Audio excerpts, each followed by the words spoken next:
عليكم إخواني أخواتي الكرام، مبروك عواشركم وتقبل الله صيامنا وصيامكم والله يوفقنا وإياكم.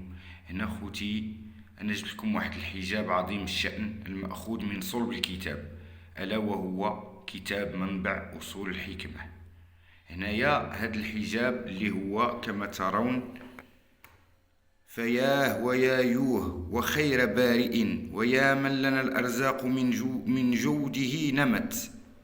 هنايا غادي ناخذ على من يرسم الوفق الآتي، يعني هذا الحجاب كما ترون من يرسمه في كارت أو ورقة بيضاء أو ينقشه على خاتم، ويلزم على ذكر هذا البيت، يعني البيت هنا وهذا: فياه ويايوه وخير بارئ ويا من لنا الأرزاق من جوده نمت. هذا البيت يعني واللازم على ذكر هذا البيت أطاعه جميع الخلق من النساء والرجال من المغرب الأرض ومشارقها، حتى الحيوان الغير الناطق والجن يخضع لحامل هذا الكتاب وينعقد عنه ألسنة البشر، ولا يقر به لا سبع يعني الأسد ولا ذئب ولا عقرب ولا حية، وهي صورته كما ترون هنا إخواني.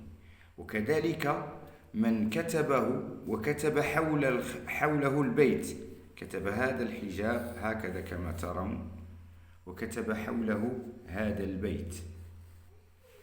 هذا البيت هنا إخواني أخواتي يعني بمعنى أن من كتب وكتب حوله البيت وكتب معه هذه الأسماء اللي هي: يا تمخيتا مشخيتا تعجيتا، 4 مرات، كل مرة في جانب، يعني 4 مرات هنا، 4 مرات هنا، 4 مرات هنا، 4 مرات هنا، في كل جانب من جوانبه الأربعة في ورقة، وحمله على رأسه، نال هيبة وقبولا وحفظا من الله من شر الأعداء والحساد، ونصره الله على من يخاصمه ولا يستطيع أن ينطق في حقه إلا بخير.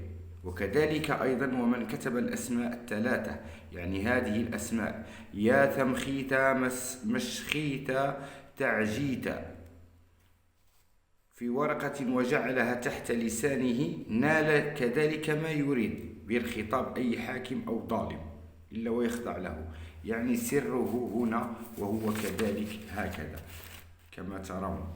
يعني نكتب هنا البيت الذي قلت لكم عليه: فياه ويايوه وخير بارئ ويا من لنا الأرزاق من جوده نمت. وفي الوصفة الثانية يكتب 3: يا تمخيتا مسخيتا تعجيتا، يكتبها هنا 4 مرات وهنا 4 مرات وهنا 4 مرات وهنا 4 مرات. وعنده خاصية أخرى: من كتبه 3 مرات على رق غزال، جلد غزال، ويبخر بمسطك وحمله على رأسه، كان له سببا عظيما في زيادة الرزق وحصوله على الخير والبركة.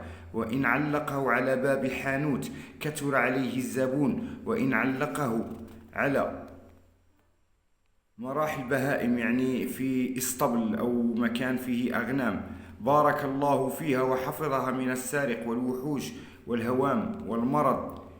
إن علق على حامل، كان امرأة حامل، كان سببا في حفظها وحفظ جنينها من السقوط، ولم تضره قرينة ولا تابعة وتضعه بسهولة.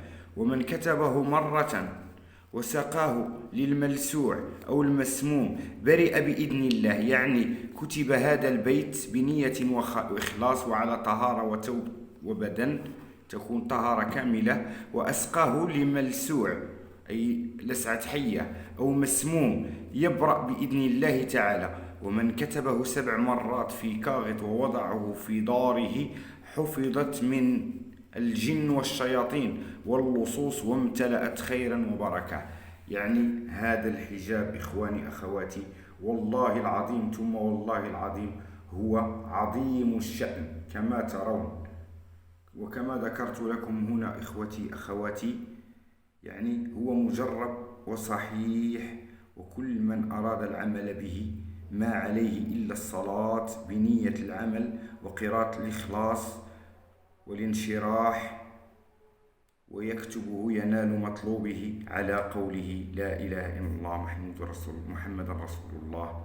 وشاركوا معنا ليتم التواصل والاستفادة أكثر. وشكرا لكم إخوتي أخواتي الكرام.